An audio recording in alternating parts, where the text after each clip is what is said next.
Phone calls are an easy way to use Teams to stay in touch with people in the organization.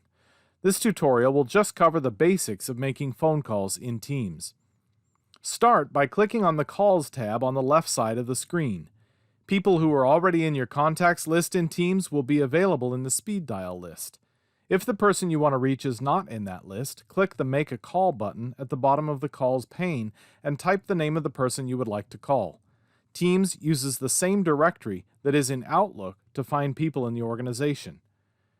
Click on the name of the person you looked up to see the call options at the bottom of the Calls pane.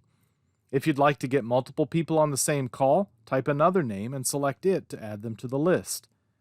When you've found the people you're looking for, click either the phone icon or the video icon at the bottom of the Calls pane.